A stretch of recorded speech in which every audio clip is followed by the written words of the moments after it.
ಜಗತ್ತಿನ ಮಧ್ಯಪ್ರಾಚ್ಯದ ಪ್ರದೇಶದಲ್ಲಿ ಏನು ಅಮೇರಿಕಾ, ಇರಾನ್, ಇಸ್ರೇಲ್ ಈ ರೀತಿ ಹಲವಾರು ದೇಶಗಳ ಮಧ್ಯೆ ಒಂದು ಜಾಗತಿಕ ಯುದ್ಧ ಸಂಭವ ಆಗಿರ್ತಕ್ಕಂಥ ಸಂದರ್ಭದಲ್ಲಿ ಭಾರತಕ್ಕೆ ಪೆಟ್ರೋಲಿಯಂ ಪ್ರಾಡಕ್ಟು ಏನು ಕೊರತೆ ಉಂಟಾಗ್ತಾ ಇದೆ ಅದು ಯುದ್ಧದ ಕಾರಣದಿಂದ. ಆದರೂ ಕೂಡ ಭಾರತ ನೆರೆಹೊರೆ ದೇಶಗಳೊಂದಿಗೆ ಎಷ್ಟೊಂದು ಉತ್ತಮ ಸಂಬಂಧ ಇಟ್ಕೊಂಡಿದೆ ಅಂತ ಹೇಳಬೇಕಾದ್ರೆ, ನಿನ್ನೆ ಇರಾನ್ನ ವಿದೇಶಾಂಗ ಸಚಿವಾಲಯದ ಅಧಿಕಾರಿ ಒಬ್ಬರು ಹೇಳಿಕೆಯನ್ನು ಕೊಟ್ಟಿದ್ದಾರೆ. ಹೊರ್ಮುಜ್ ಏನು ಇಡೀ ಜಗತ್ತಿಗೆ ಅವರು ಬಂದ್ ಮಾಡಿದ್ದಾರೆ, ಆ ಪ್ರದೇಶವನ್ನು ಭಾರತಕ್ಕಾಗಿ ನಾವು ಓಪನ್ ಮಾಡ್ತೀವಿ ಅಂತ ಹೇಳಿ ಈಗಾಗಲೇ ಒಂದು ತೈಲ್ ಟ್ಯಾಂಕರ್ ಭಾರತಕ್ಕೆ ಬಂದಿದೆ, ಅನಿಲ ಸಿಲಿಂಡರ್ ಕೂಡ ಬಂದಿದೆ. ಹೀಗಾಗಿ ಇದು ತಕ್ಷಣದ ಕೊರತೆ ಆಗಿದ್ರೂ ಕೂಡ ಭಯಪಡಬೇಕಾದಂಥ ಅಗತ್ಯ ಇಲ್ಲ.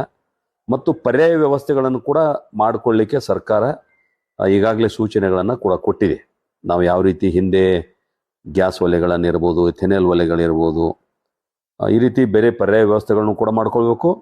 ಮತ್ತು ಸರ್ಕಾರ ಕೂಡ ಇದ್ರ ಬಗ್ಗೆ ಗಂಭೀರವಾಗಿ ಚಿಂತನೆ ಮಾಡ್ತಾ ಇದೆ. ನೆರೆಹೊರೆ ರಾಷ್ಟ್ರ ಕೂಡ ನಮಗೆ ಸಹಕಾರ ಕೊಡ್ತಾ ಇದೆ.